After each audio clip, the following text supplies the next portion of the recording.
ഹരേ കൃഷ്ണ. എല്ലാവർക്കും നമസ്കാരം. ഗുരുവായൂരപ്പൻ്റെ ഒരു കഥ പറയുകയാണ്. മഞ്ജുളയുടെ മാല.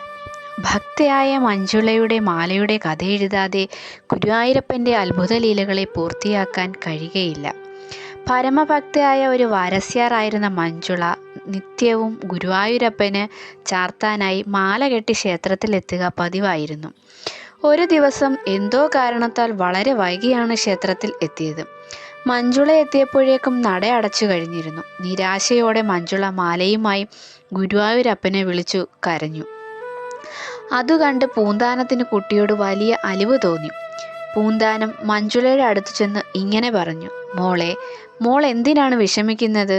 ഭഗവാന് ചാർത്താൻ കൊണ്ടുവന്ന മാലയല്ലേ അത്. ആ കിഴക്കേ നടയിലുള്ള ആലിൻചോട്ടിലെ കല്ലിൽ ഗുരുവായൂരപ്പനെ മനസ്സാ ധ്യാനിച്ചു ചാർത്തിക്കോളൂ. ഭഗവാൻ അത് സ്വീകരിക്കാതിരിക്കില്ല. പൂന്താനത്തിൻ്റെ വാക്കുകൾ കേട്ട് മഞ്ജുളയ്ക്ക് സമാധാനമായി. അവൾ ഭക്തിയോടെ ആലിൻചുവട്ടിലെത്തി ഭഗവാനെ പ്രാർത്ഥിച്ചുകൊണ്ട് ആ മാല കല്ലിൽ ചാർത്തി പ്രാർത്ഥനയോടെ വീട്ടിലേക്ക് തിരിച്ചു. അടുത്ത ദിവസം രാവിലെ മേൽശാന്തി നിർമ്മാല്യ ദർശനത്തിന് ശേഷം ബിംബത്തിലെ അലങ്കാരങ്ങളെല്ലാം മാറ്റാൻ തുടങ്ങി. അത്ഭുതമെന്നല്ലാതെ മറ്റെന്തു പറയാൻ? എത്ര ശ്രമിച്ചിട്ടും ഒരു മാല മാത്രം മാറ്റാൻ കഴിയുന്നില്ല. അദ്ദേഹം വിഷമിച്ചിരിക്കുമ്പോൾ പൂന്താനം ഉറക്കെ വിളിച്ചു പറഞ്ഞു: ഇന്നലെ മഞ്ജുള ആലിൻചോട്ടിലെ കല്ലിൽ ചാർത്തിയ മാലയായിരിക്കും അത് മനസ്സിൽ ധ്യാനിച്ച് മാല അഴിച്ചു നോക്കൂ. പൂന്താനത്തിൻ്റെ വാക്കുകൾ മുഴുവിപ്പിക്കുന്നതിന് മുന്നേ തന്നെ മാല ബിംബത്തിൽ നിന്നൂരി താഴെ വീണു. അത് കണ്ട് അവിടെ കൂടിയവരെല്ലാം അത്ഭുത സ്തബ്ധരായി. മഞ്ജുളയുടെ ആത്മാർത്ഥമായ ഭക്തിയെ അവരെല്ലാം വാഴ്ത്തി സ്തുതിച്ചു. അന്നു മുതൽ മഞ്ജുള മാല ചാർത്തിയ കല്ലിനടുത്തുള്ള ആൽ മഞ്ജുളാൽ എന്ന് അറിയാൻ തുടങ്ങി. പഴയ ആലിൻ്റെ സ്ഥാനത്ത് ഇപ്പോൾ ഒരു പുതിയ ആൽ വളർന്നു വന്നിട്ടുണ്ട്. ആലിന് തറ കെട്ടി ഗരുഡൻ്റെ ഒരു ശില്പവും സ്ഥാപിച്ചിട്ടുണ്ട്. ക്ഷേത്രത്തിലേക്ക് വരുന്ന ഭക്തജനങ്ങളെ ഭഗവാന്റെ വാഹനമായ ഗരുഡനും ഭക്തരുടെ പ്രതീകമായ മഞ്ജുളാലും സ്വാഗതമരുളുന്നു. കണ്ടില്ലേ ഭഗവാന് തൻ്റെ ഭക്തരോടുള്ള കരുതൽ. ഭഗവാന് ചാർത്താൻ തികഞ്ഞ ഭക്തിയോടെ പൂക്കൾ ശേഖരിച്ച് മാല കെട്ടി എല്ലാ ദിവസവും ഭഗവാന് സമർപ്പിക്കും. ഭഗവാനോടുള്ള ഇഷ്ടവും ഭക്തിയും ഒക്കെയായി ഒന്നും പ്രതീക്ഷിക്കാതെ ചെയ്യുന്നതാണ്. അതുകൊണ്ട് തന്നെ ആയൊരു മഞ്ജുള എന്ന പെൺകുട്ടിക്ക് സന്തോഷവും സമാധാനവും ഒക്കെ അനുഭവിക്കാൻ പറ്റിയിട്ടുണ്ടാവും.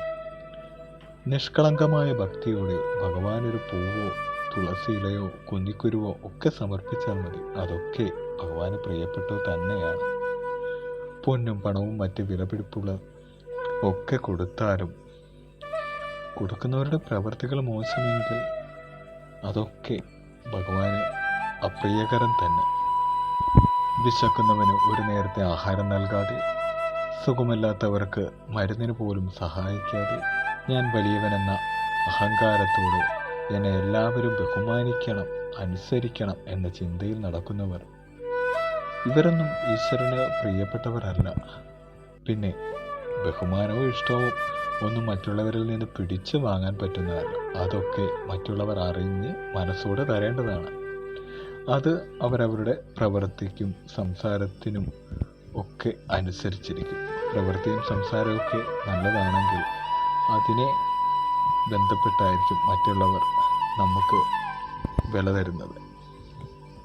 ചിലപ്പോൾ സമ്പന്നർ അല്ലാത്തവർ ചിന്തിക്കും, ഞങ്ങൾക്ക് വിശപ്പുള്ളവർക്കും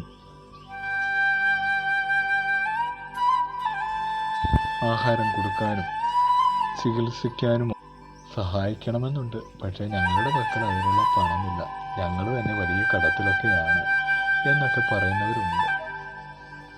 ഇല്ലാത്തവർ മറ്റുള്ളവർക്ക് കൊടുക്കാൻ പറ്റുന്നത് അവരുടെ ശരീരം കൊണ്ട് അവർക്ക് കായികമായി ചെയ്യാവുന്ന സഹായമാകാം, അല്ലെങ്കിൽ അവരുടെ മനസ്സിന് സമാധാനം നൽകുന്ന വാക്കുകളാവാം. അതുപോലെ സങ്കടപ്പെട്ടിരിക്കുന്നവരുടെ സങ്കടങ്ങൾ കേൾക്കാൻ ഒരാളായി ഇരുന്നു കൊടുക്കാം.